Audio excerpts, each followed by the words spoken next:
Assalamualaikum Pak. Pak, maaf Pak. Suara Bapak tidak terdengar, kayaknya termit ya Pak.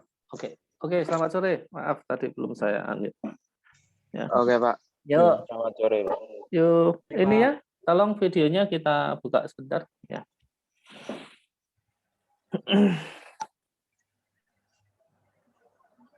Ya. Sehat semua ya? Iya Pak, alhamdulillah sehat. Ya, hati-hati ya, karena saya lihat gejalanya itu kok kemarin saya beberapa kali lihat di beberapa tempat itu kok sangat ramai gitu ya, seperti tidak ada pandemi, mungkin karena euforia sudah ada vaksin, jadi sudah ada penurunan kasus positif ya, jadi terus lupa gitu ya. Nah, tapi masih harus ingat bahwa masih ada ya, belum selesai pandeminya, apalagi Anda semuanya kan juga belum mendapat vaksin ya, termasuk saya. Ya, kalau memang yang muda-muda seperti Anda semua itu, kalau tidak ada komorbid, tidak ada penyakit bawaan, mestinya nggak apa-apa. Tapi kan bisa menjadi OTG yang membahayakan orang lain. Nah, kemarin saya juga kebetulan lihat ada komunitas basket alumni SMA saya dulu. Saya ke sana, alumni SMA 1 itu ya, diundang ikut. Kalau mau bergabung saya ke sana terus ngeliat ngeri sendiri, wah ini main basket nggak ada yang pakai masker, body kontak terus gini kan bahaya untuk orang seusia saya gitu ya. Kalau yang main anak-anak SMA nggak punya penyakit ya positif paling 2 minggu sudah pulih ya. Tapi kalau seperti saya kan bahaya, jadi ya sudah lihat saja. Jadi sekedar mengingatkan aja bahwa Anda masih harus tetap berhati-hati ya sampai memang dinyatakan aman. Baik, saya akan mulai lanjutkan untuk materi perkuliahan hari ini adalah mengenai aliran dalam pipa. Ya, aliran dalam pipa. Oke, sudah kelihatan ya. Ini juga sebenarnya saya diminta Pak Eko Surojo untuk memegang kelasnya Pak Budi Santoso ya, yang saya nggak tahu, mungkin kelas B ya, kelasnya Pak Budi Santoso itu kelas B untuk yang McFlu. Cuma kok ketua kelasnya juga belum menghubungi saya, jadi seharusnya kalau memang jadwalnya bareng ya kita akan jadi terpaksa dalam kondisi karena Pak Budi Santoso sedang sakit, jadi mungkin saya harus menggantikan memegang kelas mekanika fluidanya Pak Budi Santoso. Jadi ada kemungkinan nanti 2 kelas jadi bersama-sama, kemungkinan seperti itu. Ya nggak apa-apa lah, kondisi darurat. Baik, kita akan masuk ke materi hari ini, yaitu aliran dalam pipa. Ini, sorry, ini yang saya salah membuka yang satunya. Sebentar, saya salah membuka. Korbannya yang satunya.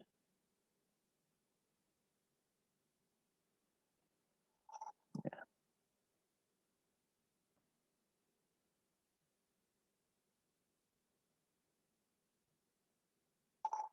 Oke. Nah, yang akan kita bahas untuk hari ini adalah masih ke awal ya untuk pembukaan aliran dalam pipa dan nanti akan sampai ke aliran laminer ya. Laminer, aliran dan viskus ya, aliran viskus, laminer dan incompressible. Jadi dalam hal ini fluidanya adalah mungkin lebih gampang adalah air dulu yang kita bahas. Jadi di pertemuan berikutnya baru kita akan melihat yang turbulen, aliran turbulen. Nah, yang kenapa kita sangat penting ya mempelajari hal aliran dalam pipa, karena di keseharian kita itu banyak sekali yang memanfaatkan atau mempelajari ya atau menggunakan ya, banyak sekali menggunakan kondisi ini, jadi aliran fluida dalam pipa. Contoh yang banyak kita temui yang paling sederhana adalah aliran pipa air ya, perpipaan dari PDAM misalkan. Dari PDAM ke seluruh rumah-rumah di perkotaan itu juga akan penting ya mengetahui hal ini. Atau Anda sendiri mungkin di rumah Anda sendiri tentang jalur pipa air dari misalkan dari tandon ke kamar mandi, ke dapur, ke wastafel, dan lain-lain itu juga perlu mengetahui tentang aliran dalam fluida dalam pipa. Kalau dalam skala industri juga lebih besar lagi, terutama mungkin yang sebenarnya prinsipnya sama, yang berbeda nanti adalah mungkin di tekanan dalam fluida dalam pipanya, kemudian di laju alirannya atau flow rate-nya, yaitu yang berbeda. Tapi prinsipnya akan sama. Nah, pada penerapannya yang akan kita bahas di sini lebih ke aliran yang sifatnya bukan aliran bebas yang seperti jatuh bebas dari talang air ya, dari talang air jatuh ke tanah bukan, tapi yang lebih ada menggunakan pompa ya, disirkulasikan menggunakan pompa. Ya. Nah, yang oleh karena itu nanti menjadi hal penting kalau Anda mengalirkan fluida dalam perpipaan atau pada saluran internal itu bahwa kita harus mengetahui besarnya rugi-rugi yang terjadi. Ya. Nah, kalau kita sudah mengetahui rugi-rugi yang terjadi dan kebutuhan tekanan fluida dalam pipa tersebut, maka kita bisa menetapkan pompa yang cocok ya misalkan. Oh, kalau saya mau memompa air dari sumur sampai ke tandun atas itu kira-kira saya butuh daya pemompaan berapa? Itu bisa ya, bisa kita hitung kalau kita bisa mencari losses atau rugi-rugi aliran dan juga kebutuhan head ya dari aliran fluida tersebut. Ya. Nah, yang kita pelajari yang nanti kita dalam bab ini, bab aliran dalam pipa itu kita akan mempelajari tentang gesekan ya. Yang gesekan yang terjadi dalam pipa di mana ini akan berhubungan dengan rugi tekan atau pressure drop atau pressure loss ya. Atau bisa juga dinyatakan sebagai head loss ya, head loss aliran dalam pipa atau ducting ya. Nah, pressure drop ini total ya, kalau pressure drop total sudah kita ketahui, maka di sini akan digunakan untuk menentukan berapa besarnya daya pemompaan yang dibutuhkan. Istilahnya pumping power. Meskipun nanti kalau kasusnya adalah fluidanya itu adalah berupa gas, misalkan seperti udara atau untuk pendingin ya, AC gitu ya, saluran AC, ducting gitu, kita tetap menggunakan istilahnya pumping power meskipun yang digunakan mengalirkan adalah kompresor ataupun fan ya, atau blower ya. Tapi di sini yang kita gunakan istilah kebutuhan dayanya itu adalah pumping power. Nah, yang sehari-hari kita bisa melihat bahwa kalau yang fluidanya berupa liquid cair ya, itu pada umumnya salurannya berupa silinder cross sectionnya ya, luas penampang potongan melintangnya itu adalah berupa silinder cross section ya, berupa bundar ya, lingkaran. Tapi untuk yang udara pendingin misalkan itu biasanya tidak berupa bundar seperti air ya. Biasanya banyakkan berupa kotak seperti ini yang rectangular berat. Ya, ini sebenarnya lebih pada pertimbangan praktis, yaitu adalah kenapa kita menggunakan penampang berupa lingkaran seperti ini, itu karena tekanan fluida di dalam saluran ini biasanya yang mempunyai tekanan lebih tinggi. Ya. Air dengan tekanan 50 atmosfer ya. Nah, dengan penampang yang berbentuk sirkular seperti ini, maka dia akan lebih kuat menahan tekanan karena tekanan ini akan dibagi secara merata, tidak akan terjadi konsentrasi tegangan pada pipa. Lain halnya kalau Anda menggunakan pipa air dengan tekanan tinggi, pipanya berbentuk rektangular atau berbentuk kotak seperti ini, maka akan terjadi konsentrasi tegangan pada sudut-sudutnya. Nah, tegangannya tidak merata. Akibatnya lebih mudah terjadi kerusakan pada saluran. Oleh karena itu kalau untuk udara pendingin ya atau udara yang lewat dalam saluran biasanya nggak masalah kita menggunakan rektangular. Jadi udara ini biasanya sekitar 1,2 atmosfer tekanannya, maka tidak akan masalah kalau dilewatkan saluran berbentuk kotak. Nah, saluran berbentuk kotak ini juga lebih mudah dari sisi fabrikasi dan juga instalasinya dibandingkan yang sirkular. Nah, kalau kita mengamati aliran fluida dalam pipa, maka akan ada perubahan kecepatan ya dari permukaan menuju ke pusat atau sumbu dari pipa tersebut. Nah, kondisi ini ya kita ingat ini flow 1 ya, kondisi ini. Ya, kondisi adanya perbedaan kecepatan dari permukaan dinding menuju ke pusat ini adalah akibat adanya viskositas. Ya, viskositas dari fluida. Fluida itu mempunyai viskositas, dan akibat dia punya viskositas, maka akan terjadi kondisi yang namanya no slip condition. Ya. Kondisi no slip condition itu di sini terjadi. Ya, no slip condition karena kondisi tanpa slip ya, no slip condition. Ya, pada kondisi tanpa slip ini V-nya ya, V-nya adalah sama dengan 0, yaitu pada ini terjadi pada Y. Kalau pada kasus pipa pada R sama dengan jari-jari pipa. Ya, R itu jarak radial ya, kalau kita menganggap ke sana ini adalah jarak radial. Jadi pada jarak radial di mana adalah sama dengan R, sama dengan radius pipa yang terjauh, ini adalah R, ya, maka di sini V-nya adalah sama dengan 0. Semakin menjauh dari dinding, maka kecepatannya meningkat, ya, sampai dia mencapai maksimum di bagian sumbu. Ya, ini prinsip ini juga akan membentuk yang namanya lapis batas kecepatan. Ya, saya mungkin sudah sering menyebutkan hal itu ya, boundary layer. Ini adalah profil boundary layer kecepatan aliran dalam saluran. Boundary layer velocity. Ini profilnya seperti itu. Nah, sehingga karena adanya kecepatan yang berbeda dari pusat sumbu, dari sumbu pipa sampai ke jari-jari pipa, ya ada perbedaan kecepatan, ada distribusi kecepatan, maka biasanya dalam proses kita menghitung, ya, kita perhitungan aliran dalam pipa, kita lebih nyaman menggunakan V average, ya, atau average velocity, kecepatan rata-rata. Di mana kecepatan rata-rata ini adalah tetap konstan pada kasus aliran incompressible. Ya, selama cross section atau luas potongan melintang dari pipa tersebut adalah konstan. Ya. Jadi kecepatan rata-rata aliran dalam pipa itu akan konstan selama luas penampangnya, cross section-nya juga konstan. Ya. Nah, kalau kejadiannya untuk pipa yang dipanaskan atau didinginkan, maka average velocity itu, kecepatan rata-rata tersebut mungkin akan berubah, ya, bisa berubah karena ada perubahan density. Ya. Karena ada proses pemanasan, itu density-nya menurun, kalau pendinginan density-nya meningkat, karena ada perubahan density tadi, maka kecepatan alirannya juga akan ikut berubah.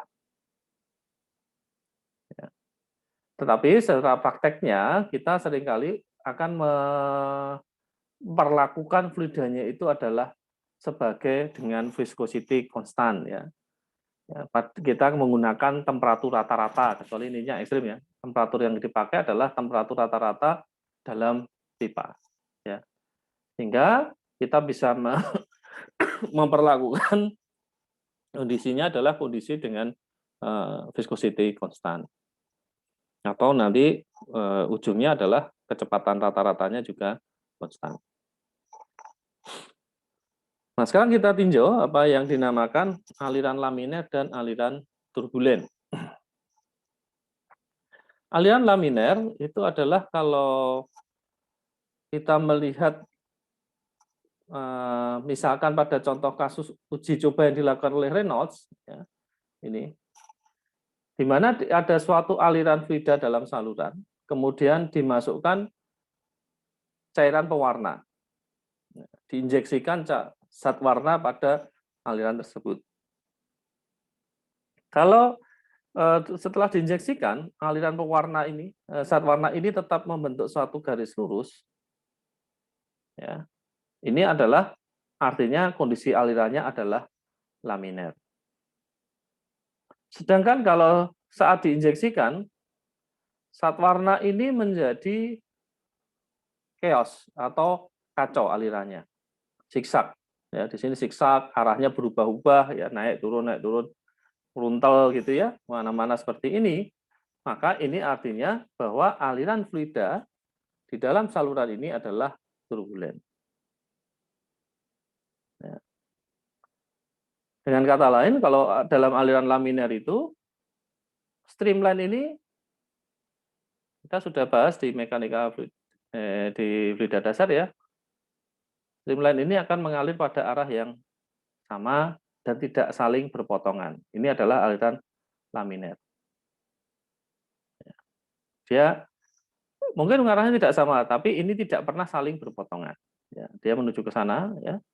Ini teratur, ya, dan tidak pernah saling melintasi streamline yang lain, tidak pernah saling berpotong.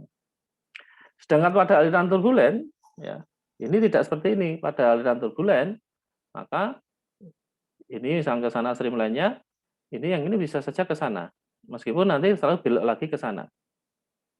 Yang dari sini itu bisa ke sana, ya, sana, ya. Nah ini untuk yang turbulen seperti ini. Jadi dia sudah streamline-nya itu bisa saling berpotongan. Kecepatannya juga beda. Kalau laminar kecepatannya sama semua. Ya, kecepatan kalau ditinjau dari yang berdekatan di sini hampir sama. Smooth streamline, kerogaannya teratur, ya. Sedangkan kecepatannya juga konstan ya. Kecepatan maksudnya di lokasi yang sama, maka kecepatan juga begitu terus untuk yang laminar. Sedangkan yang turbulen itu kecepatannya berfluktuasi.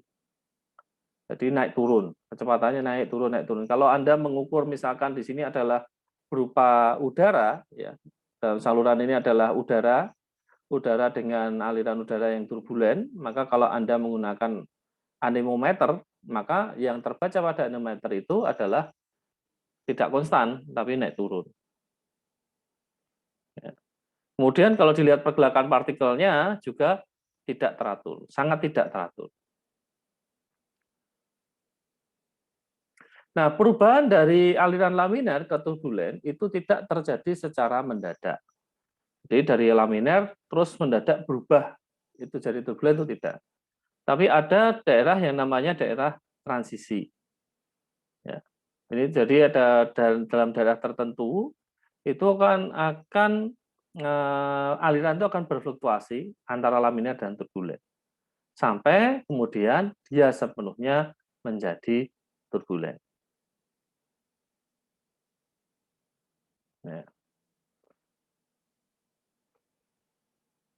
Oke, kemudian pada aliran turbulen itu juga salah satunya adalah akan meningkatkan gaya gesek ya pada permukaan. Sehingga efek sampingnya adalah akan meningkatkan daya pemompaan. Ya. Daya pemompaan yang dibutuhkan juga menjadi lebih besar. Nah, dari hasil penelitian Reynolds number, ini sudah kita singgung minggu kemarin, bahwa Reynolds number itu adalah didefinisikan sebagai gaya inersia dibagi dengan gaya viskus. Nah, untuk kasus aliran dalam pipa, di mana pipanya itu berbentuk bundar, circular pipe, maka Reynolds number-nya adalah sama dengan V average, ya, V average kali diameter pipa dibagi dengan nu, di mana nu adalah viskositas kinematik. Atau bisa juga dinyatakan sebagai rho kali kecepatan rata-rata, kalikan diameter pipa, diameter dalam saja, dibagi dengan mu, di mana mu-nya adalah viskositas dinamiknya. Nah, ini adalah rumusan Reynolds number untuk aliran dalam pipa. Nah, seperti yang sudah kita bahas minggu kemarin, pada Reynolds number yang besar, ya, maka gaya inersia ini kan tergantung pada inersia itu tergantung pada density dan tergantung pada kecepatan. Ya, sehingga pada inersia yang kecepatan tinggi, atau gaya inersia yang besar dibandingkan gaya viskus, maka itu akan menyebabkan aliran gaya viskus pada fluida itu tidak mampu menjaga atau mencegah terjadinya acak ya, fluktuasi atau terjadinya aliran acak pada fluida, sehingga fluidanya menjadi turbulen.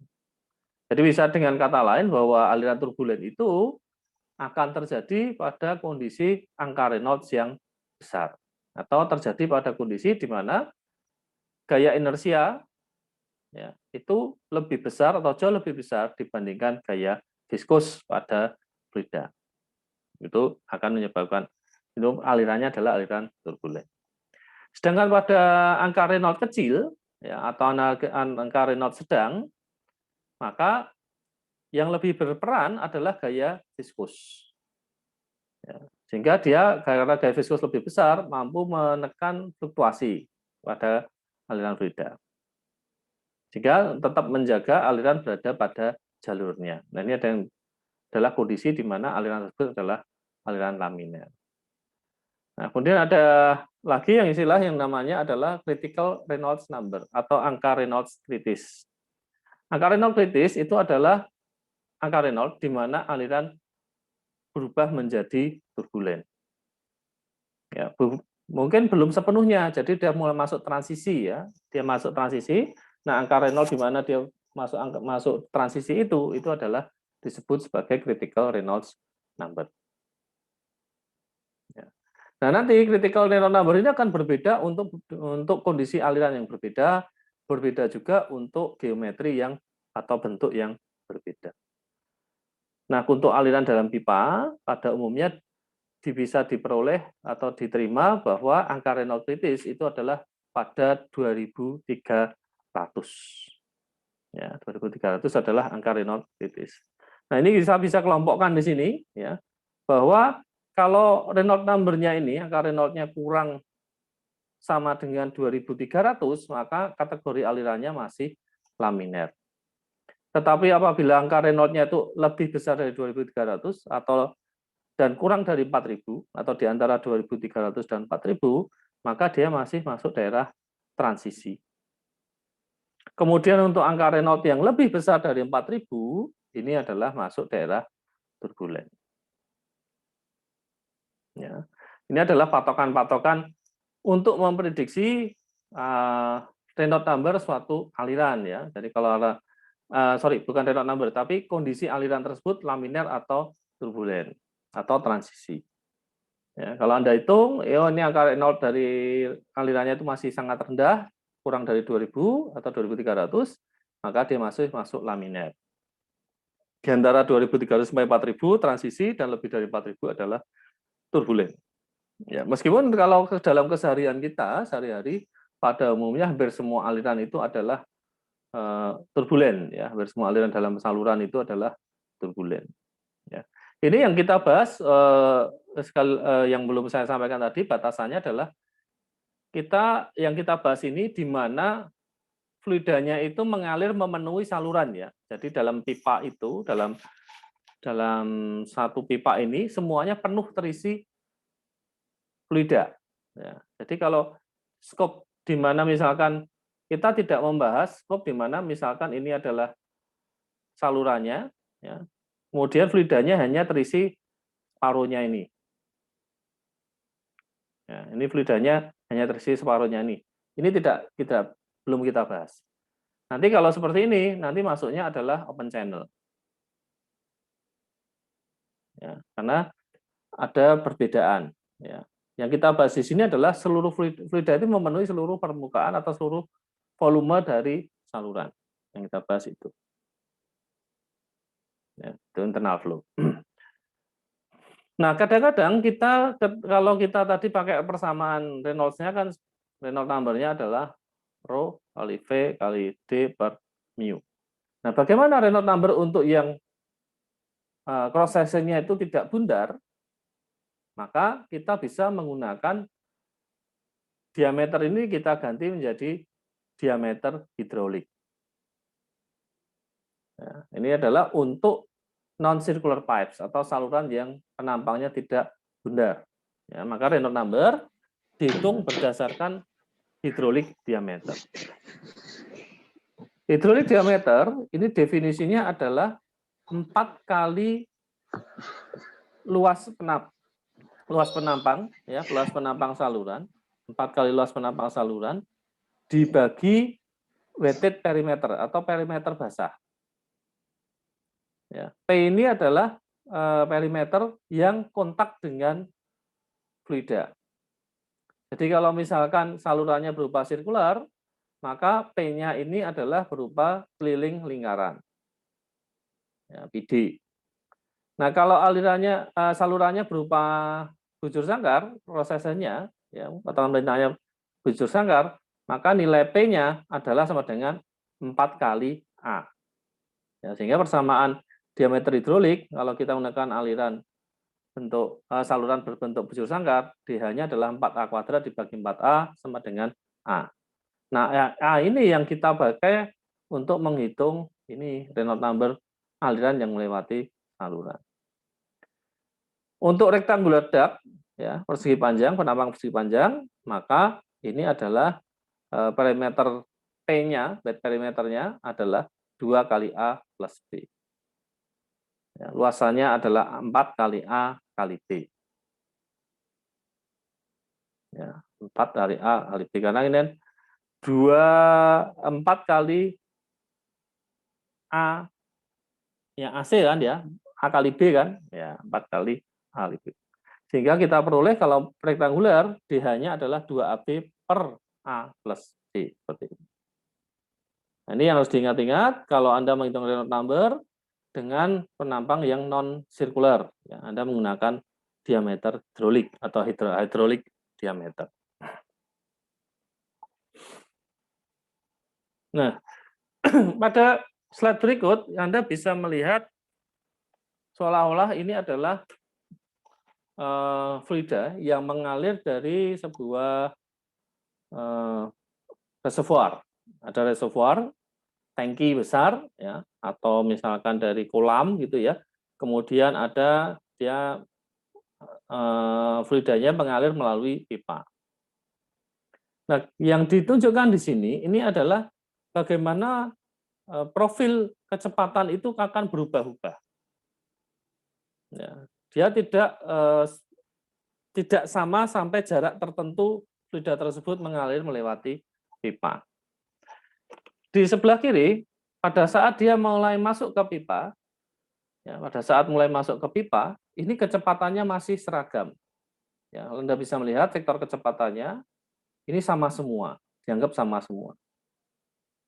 Tetapi begitu dia sudah memasuki saluran, maka berlaku tadi no slip condition tadi. Ya, berlaku no slip condition sehingga terjadi perubahan kecepatan dari dinding menuju ke pusat atau menuju sumbu dari saluran.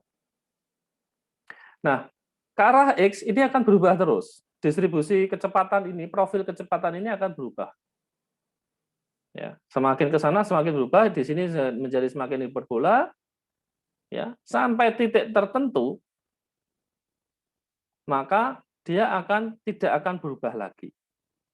Jadi pada titik ini, pada bagian ini, kalau saya geser ke kanan di sini, kita tinjau profil kecepatannya, maka di sini sama. Ya, profil kecepatan di lokasi yang ini, misalkan X sama dengan L, dengan L1 misalkan, dan di sini X adalah sama dengan L2, ini profilnya sama. Nah, kondisi di mana tidak ada perubahan profil kecepatan fluida dalam saluran, ini adalah yang disebut sebagai kondisi fully developed, ya, atau berkembang penuh. Jadi yang dinamakan aliran, kalau Anda nanti lihat persoalan, aliran fluida dianggap sebagai sudah berkembang penuh. Ya. Fully developed velocity profile, artinya dia sudah sama terus. Profil kecepatannya itu dari satu posisi ke posisi yang lain sudah tidak ada perubahan. Tetap seperti itu. Nah, daerah di mana profil kecepatan itu berubah, itu adalah masih berubah terus, ya, masih ada terjadi perubahan terhadap jarak, terhadap X di dalam gambar ini. Selama masih terjadi perubahan sampai kemudian dia tetap, ya, itu adalah yang dinamakan sebagai daerah entrance atau lengkapnya adalah hydrodynamic entrance region. Ya, daerah entrance atau daerah entrance hidrodinamik atau hydrodynamic entrance region. Nah, ini ya. Hydrodynamic entrance region. Sedangkan yang setelah dia tetap disebut sebagai hydrodynamically fully developed region. Ya, daerah berkembang penuh hidrodinamik. Ya, sama semua. Nah, meskipun demikian, di sini Anda bisa melihat bahwa V average-nya itu semuanya sama. Baik di kondisi masih di daerah masukan, hydrodynamic entrance region, maupun di daerah fully developed, itu V average-nya adalah tetap sama. Ya, selama tidak ada perubahan penampang saluran. Ya. Nah, itu oke. Nah, kita juga bisa meninjau hal lain lagi, bahwa dalam suatu aliran dalam pipa, kita bisa membagi menjadi dua daerah. Daerah pertama adalah daerah boundary layer, di mana efek viskositas itu berpengaruh. Itu adalah daerah boundary layer. Nah, dalam hal ini, daerah boundary layer itu di mana terjadi profil kecepatan. Itu di sini. Ya, ini kan lihat, nah daerah ini, ya, daerah ini di bawahnya itu adalah daerah boundary layer. Sedangkan efek viskositas di sini punya pengaruh besar. Ya. Kemudian ada daerah yang disebut sebagai daerah irotasional atau daerah core, ya, irotasional flow region atau core flow region, di mana di sini efek gesekan itu bisa diabaikan. Ya. Dan kecepatan aliran bisa dianggap sebagai konstan di arah radial. Artinya pada arah radial tidak ada perubahan kecepatan. Itu adalah daerah di sini. Ya, daerah di sini ini adalah daerah irotasional. Ya, ya. Daerah yang dibatasi oleh boundary layer itu adalah daerah irotasional atau daerah di mana viskositas itu tidak berpengaruh. Ya, efek dari gesekan itu diabaikan. Ya, sehingga kecepatannya pada arah radial adalah konstan. Oke. Nah, tadi yang ini dinotasikan biasanya ini ya. Hydrodynamic entry length itu dinotasikan panjangnya adalah ini. Ini adalah panjang daerah entrance. Ya, panjang daerah entrance atau panjang entrance atau daerah masukan hidrodinamik. Ya. Kenapa kok kita memperhatikan hal seperti ini? Ini biasanya pada eksperimen-eksperimen itu adalah Anda dalam mengukur mencari properties dari fluida atau mengukur karakteristik dari fluida, misalkan perubahan tekanannya, pressure drop-nya, kecepatannya, ya, flow rate-nya, itu dalam eksperimen Anda harus melakukannya di daerah di mana aliran sudah berkembang penuh. Jadi Anda tidak disarankan melakukan pengukuran pada fluida apapun itu, baik temperatur, tekanan, ya, kecepatan, itu tidak disarankan melakukan pengukuran di daerah yang entrance. Anda harus melakukan pengukuran uji coba atau pendataan fluida itu pada daerah yang fully developed. Ya. Di sini Anda bisa melakukan measurement, ya, melakukan pengukuran. Tidak boleh di sini, ya, ini tidak boleh. Jadi entrance region ini sebenarnya daerah larangan untuk melakukan pengukuran. Anda mau memasang pressure gauge, ya, alat ukur tekanan, nggak boleh di sini. Ya, karena ini tidak bisa menjadi pegangan. Ya. Anda akan mengukur flow rate, kecepatan, nah ini masih berubah-ubah, boleh. Ya. Semua pengukuran dalam eksperimen, uji coba ataupun dalam prakteknya, ya, itu harus dilakukan pada daerah yang sudah fully developed. Nah, di situ dia sudah stabil alirannya, sudah tidak berubah-ubah, profil kecepatannya sudah sama terus. Ya, lebih stabil. Oke. Nah, sehingga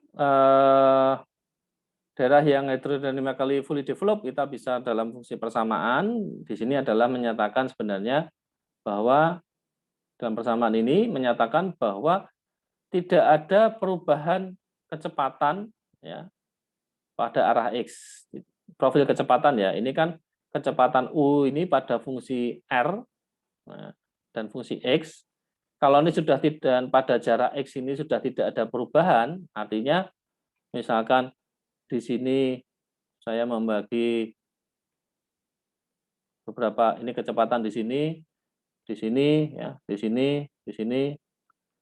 Pada jarak berikutnya sudah tidak ada perubahan ya, sudah tetap ya. Ini berarti memenuhi ini, memenuhi kondisi du Rx, du kecepatan U pada fungsi R dan X dibanding dx adalah sama dengan 0, maka ini akan menjadi profil kecepatan pada arah R saja. Ya, sudah konstan. Jadi ini dan ini adalah sama profilnya. Profil sama. Ya, sehingga kita bisa membuat profil kecepatan adalah kecepatan itu hanya fungsi dari radius, fungsi radial. Jadi fungsi jarak radial. Itu adalah kondisi di mana tercapai berkembang penuh, aliran berkembang penuh hidrodinamik. Nah, secara persamaan ya, dari hasil eksperimen-eksperimen bisa didekati bahwa untuk untuk aliran laminer dan aliran turbulen, ya kita bisa mengukur entry length ini, panjang daerah masuk ini, di mana masih ada perubahan distribusi kecepatan, ya itu adalah dengan ada beberapa relasi yang bisa kita gunakan, yaitu adalah entry length ini dinyatakan LE kecil ya, L kecil E. LE per D adalah sebesar 0,06 RE untuk aliran laminer, atau ini bisa dituliskan sebagai LE sama dengan 0,06 RE kali D. Ini untuk aliran laminer. Atau yang untuk turbulen, LE ini adalah sama dengan 4,4 ya, kali RE pangkat 1/6 ya, kali D. Ini untuk aliran turbulen. Ya. Nah, di sini saya menuliskan dua hal. Ya, di sini kalau di sini sebelah kiri ini LE sama dengan 0,06 RED untuk aliran laminer. Di sebelah kanan ini adalah 0,05 RE kali D. Ada perbedaan sebesar 0,01. Nah, ini beda referensi. Ya, ada buku yang menyatakan sebagai daerah entrance length ini, entry length-nya itu adalah 0,06 RE kali D. Ada buku lain, referensi lain menyatakan entry length-nya itu adalah 0,05 RE kali D. Mana yang benar? Dua-duanya benar. Ya, Anda boleh pakai masing-masing salah satu di antaranya. Sedangkan untuk yang turbulen, ya ini 4,4 RE pangkat 1/6 kali D, atau di sini dinyatakan adalah ini kalau ini dihitung ya, dihitung 4,4 ya, RE pangkat 1/6 ini adalah bisa dinyatakan juga sebagai 1,359 RED pangkat 1/4 kali D. Nanti hasilnya akan juga sangat dekat. Ya, hasilnya tidak akan berbeda jauh. Ya, jadi Anda boleh pakai yang kanan, boleh pakai yang kiri, terserah Anda mau yang mana. Ini untuk mencari entry length. Nah, secara praktis, ya, yang lebih praktis dalam dunia engineering, entry length untuk daerah turbulen, nah ini lebih praktis lagi, yaitu umumnya kalau kita mengambil 10 kali diameter saluran, 10D, maka setelah daerah itu sudah bisa dipastikan bahwa itu fully developed flow. Jadi misalkan begini, saya punya reservoir, ini masuk ke pipa, ya, dari reservoir ini masuk ke pipa seperti ini. Nah, sorry, masuk ke pipa.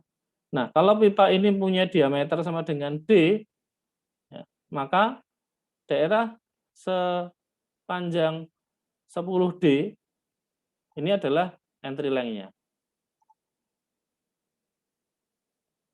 Dan daerah sini ke sana ini adalah fully developed.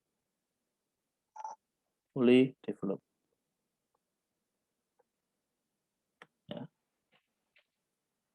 Ya, sehingga seringkali secara praktis kalau di eksperimen menggunakan pengukuran dan bisa dikalkulasikan bahwa alirannya turbulen, maka cukup meletakkan alat ukur harus setelah 10 kali D dari daerah dari inletnya. Nah, dari inlet Anda harus menaruh 10 kali diameter dalam pipa, itu adalah daerah fully developed.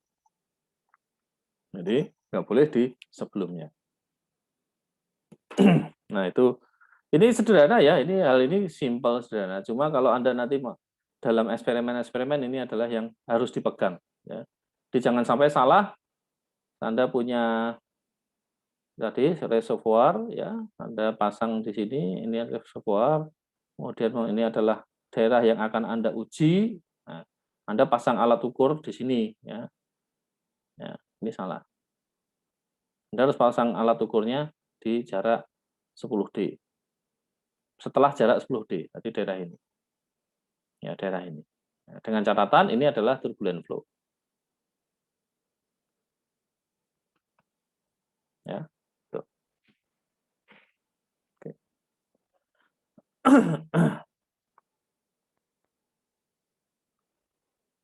Nah, dalam fully developed laminar flow, sekarang yang kita tunjuk adalah di laminar flow, ya, daerah di aliran yang sudah berkembang penuh yang laminar flow, maka tiap partikel pada fluida itu akan bergerak pada kecepatan aksial yang konstan sepanjang streamline, ya, dan memenuhi profil kecepatan U fungsi dari R. Ya, jadi maksudnya ini adalah kalau Anda sudah di daerah berkembang penuh, maka partikel fluida di daerah fully developed flow yang laminar itu, yang aliran laminar fully developed, di daerah fully developed, maka partikel itu akan bergerak secara dengan kecepatan aksial konstan. Kecepatan aksialnya konstan, jadi kecepatan aksial itu adalah kecepatan yang arahnya sejajar sumbu pipa, ya, dan mengikuti streamline-nya. Profil kecepatannya U fungsi R, ya. Profil kecepatan, kenapa ada profil kecepatan? Karena ada kondisi batas yaitu no slip condition. Ya, ada viscosity, ada kondisi non slip, ya, sehingga ada profil kecepatan ada dari dinding sampai ke sumbu dari pipa. Nah, profil kecepatannya adalah fungsi R. Ya. Semakin jauh dari R, maka kecepatannya akan semakin kecil. Kalau R-nya sama dengan 0, itu adalah kecepatan maksimum. Dan profil kecepatan ini juga tidak berubah terhadap arah gerak, arah aliran fluida. Ya. Dan karena alirannya laminer, maka tidak ada pergerakan fluida pada arah radial. Semua partikel fluida bergerak pada arah aksial. Nah, ini untuk aliran laminer. Ya. Atau dengan kata lain, komponen kecepatan pada arah normal terhadap aliran, arah normal terhadap aliran berarti arah radial itu adalah 0, dimanapun adalah 0. Dan juga kalau alirannya steady, maka tidak ada percepatan. Tidak ada percepatan karena alirannya steady dan juga sudah berkembang penuh atau fully developed. Ini profilnya. Ini adalah profil kecepatan aliran laminer pada daerah fully developed. Ya. Ya, seperti ini. Ini adalah profil kecepatan, rumusan profil kecepatan fungsi R, ya. Jadi kalau kita mau menghitung U pada R sama dengan misalkan ini ada R-nya ini sampai ke, kita bisa membagi menjadi 1, 2, 3, 4, 5, sampai 10 misalkan, R sama dengan 1, ya kita bisa hitung. Ini berapa kecepatannya? Itu 2V average, rata-rata 1 minus 1 per R kuadrat itu adalah jari-jari dari, ini adalah 10 misalkan. 1 kuadrat, 10 kuadrat. Ya. Kemudian kalau R-nya, ini untuk dengan catatan R sama dengan 10 ya, misalkan begitu. Nanti R sama dengan 5. Nah, berapa kecepatan U-nya? U untuk R sama dengan 5 berapa? Ya, 2V average, kemudian 1 dikurangi 5 kuadrat per 10 kuadrat, dan seterusnya, sehingga kita bisa membuat gambaran distribusi kecepatan pada saluran. Ya. Dengan demikian, pada saluran aliran dalam pipa, kecepatan maksimum akan selalu terjadi pada R sama dengan 0, ya, jari-jari 0, ya, atau terjadi pada sumbu dari pipa. Baik. Berikutnya adalah pressure drop dan head loss, rugi tekan atau penurunan tekanan, dan head loss, rugi head. Ya. Pressure drop pada aliran laminer, ya, ini persamaan ini khusus pressure drop pada aliran laminer. Bisa dinyatakan sebagai P1 minus P2. Jadi kalau kita ada, ini adalah daerah yang fully developed, ini adalah P1, ya. Kemudian di sini adalah P2, ya. Kita mengukur di sini. Nah, maka delta P-nya adalah P1 minus P2. Kenapa delta P-nya P1 minus P2 bukan P2 minus P1? Karena bisa terjadi aliran kalau P1 ini adalah lebih besar daripada P2. Ini maka alirannya akan ke sana.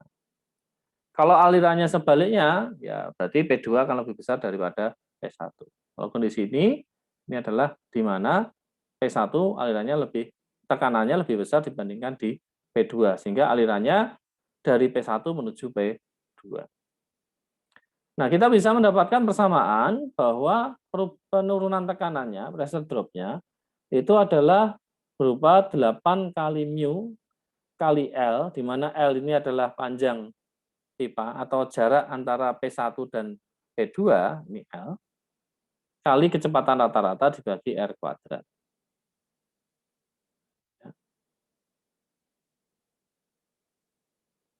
Atau bisa juga dinyatakan dalam persamaan 32 kali mu kali L V average per D kuadrat. Ya, ini tinggal R-nya kan sama dengan D per 2 ya, D per 2. D per 2 kuadrat berarti D kuadrat per 4, 4-nya naik, 4 kali 8, 32.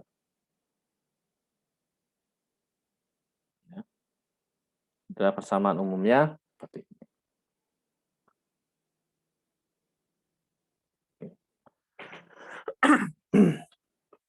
Nah, kita juga akan lebih mudah bahwa untuk menyatakan pressure loss, ya,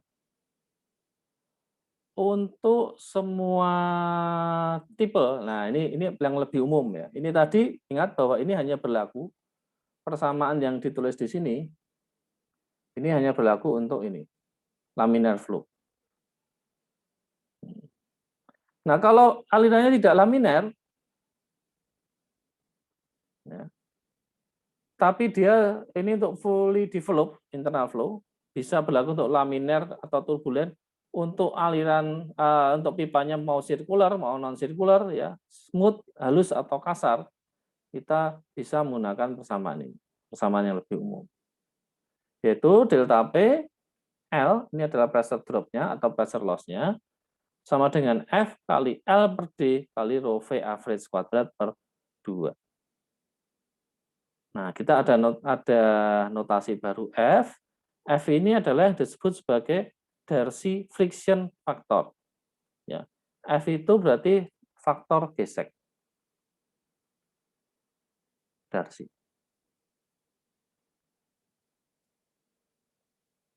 Atau kadang disebut juga sebagai faktor gesek Darcy-Weisbach.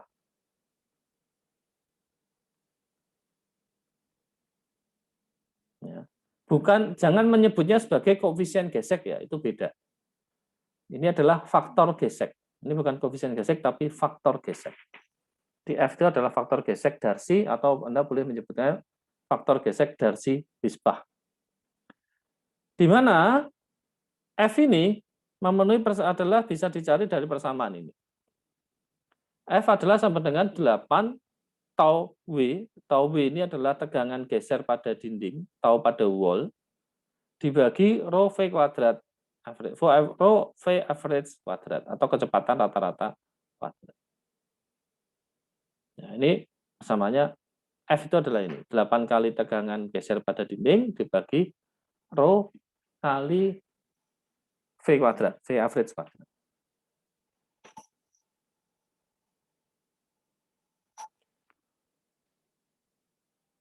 Nah, untuk kasus-kasus tertentu, misalkan dalam hal ini adalah untuk kasus fully developed laminar flow, yang khusus ya ini tadi ya, laminar flow pada pipa sirkular. Nah, ini tadi kan kita persamaannya adalah F sama dengan 64 mu.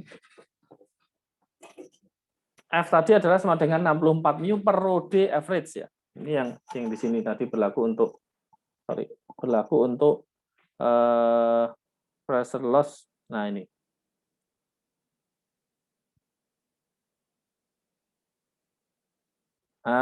Untuk kasus khusus ini ya, F-nya adalah 64 mu per rho D average. Atau ini bisa kita gantikan bahwa F untuk fully developed laminar flow itu nilai F-nya adalah sama dengan 64 per RE. Jadi kalau Anda sudah punya atau tahu density fluidanya, diameter pipanya, kecepatan rata-ratanya, dan tahu mu-nya, ini kan kalau Anda lihat rho V D mu, ya, rho V D ini di atas mu, berarti kan 1 per RE. Maka F adalah kita bisa ambil ini 64 per RE. Tapi ini hanya berlaku untuk aliran fully developed berkembang penuh dan laminar. Dan alirannya adalah untuk pipa melalui pipa berpenampang bundar. Ya. Nanti kalau turbulen beda lagi. Ya, ini hanya berlaku untuk yang laminar. Nah, dalam analisis perpipaan, kita pressure loss itu biasanya bisa dinyatakan juga, ya, dinyatakan dalam bentuk head loss atau ekuivalen fluid column head atau tinggi kolom fluida ekuivalen. Jadi pressure drop atau pressure loss itu dinyatakan dalam bentuk yang berbeda, yaitu disebut sebagai tinggi kolom ekuivalen fluida. Nah, nanti istilahnya menjadi diganti head loss. Ini term yang biasa dipakai. Nanti satuannya dalam meter kalau head loss. Ya. Berapa meter ya, head loss-nya itu. Nah, dalam bentuk head loss, ya, itu adalah kita dengan membagi pressure drop atau pressure losses itu kita bagi dengan rho G. Delta PL ini adalah menyatakan pressure loss, kita bagi dengan rho G, maka dengan memasukkan persamaan delta PL tadi, di mana delta PL adalah sama dengan FL per D, rho V kuadrat average dibagi 2, maka kita bagi rho G, hasilnya adalah menjadi FL per D, V kuadrat, V average kuadrat dibagi 2G. Ya, ini atau kalau ditulis di sini di sebelah kanan, ini sama saja. Ya. F tadi adalah faktor gesek, L-nya adalah panjang pipa, ya, di mana ini yang ditinjau kerugi penurunan tekanannya atau rugi tekanannya pada jarak L, ya, dari titik 1 sampai titik 2, D-nya diameter dalam pipa, V average kecepatan rata-rata aliran dalam pipa, rho density dari fluida, ya. Ini adalah dalam Pascal, ya, pressure loss ini dalam Pascal atau dalam mega Pascal. Sedangkan dalam bentuk head loss HL, ya, delta PL per rho G atau FL per D V kuadrat V average kuadrat per 2G. Nah, ini nanti dalam meter. Ya. Nah, dimaksud dengan head loss ini, ya, head loss ini akan mewakili additional heat atau tinggi tambahan yang diperlukan oleh fluida ya, untuk dinaikkan pompa. Jadi begini, jadi pompa itu kan biasanya dinyatakan head pump ya, head pemompaan itu berapa. Oh, pompa ini punya head total misalkan 30 meter. Head total pompa ini adalah 3 meter, 30 meter. Head total dari pompa itu kan mewakili seberapa jauh atau seberapa tinggi suatu fluida itu bisa dinaikkan kalau vertikal, dalam kondisi vertikal. Nah, head loss ini itu mengkonversikan rugi-rugi aliran ya akibat gesekan misalkan pada saluran pipa. Nah, itu dikonversikan menjadi tinggi head yang diperlukan. Jadi tinggi head yang diperlukan oleh pompa untuk menaikkan fluida. Ya, jadi misalkan, oh kalau head loss-nya itu totalnya adalah 20 meter, berarti Anda butuh pompa ya, yang harus mempunyai head total lebih dari 20 meter. Ya, jadi head loss kali ini tadi sekali lagi dipengaruhi atau disebabkan oleh adanya gesekan atau rugi gesek dalam pipa, di mana itu disebabkan oleh adanya viskositas.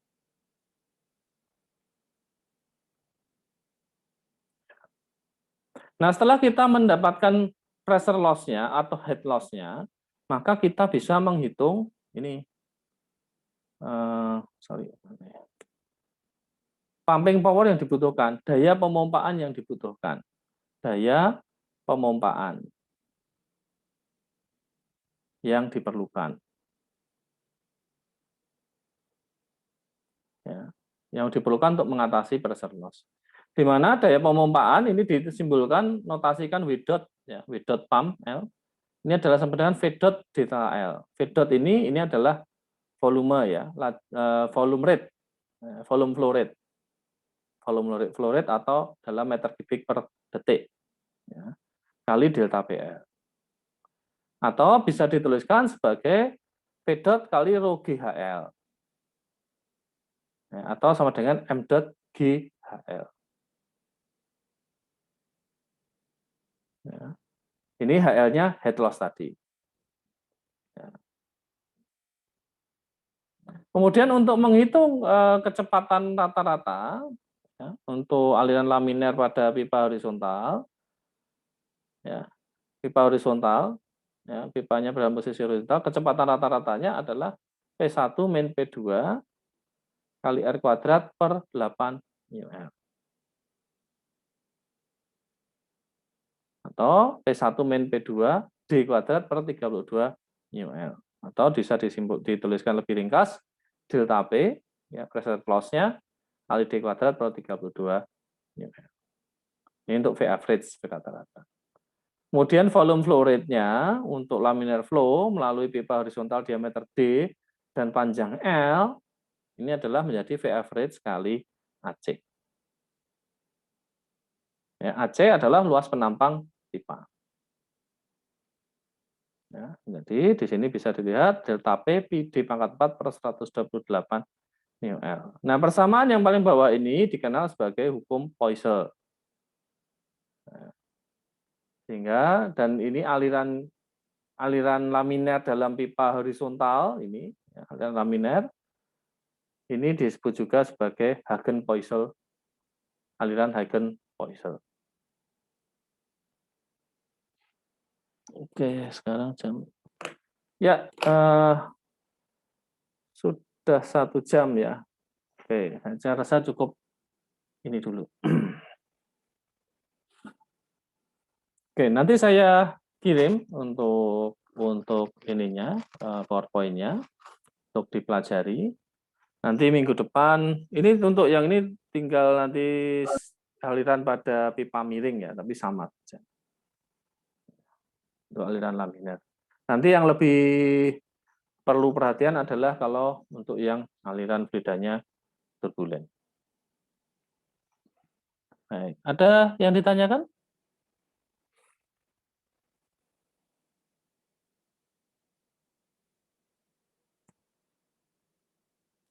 Kalau kira-kira saya terlalu cepat, Anda juga bilang ya, kalau misalkan merasa terlalu. Tapi kan Anda bisa putar ulang lagi kan videonya. Tapi kalau misalkan ada saran ya silakan ya Pak, tolong yang ini diulang gitu ya. Saya ulang. Ya. Tergantung masukan dari Anda juga. Oke, ada yang ditanyakan?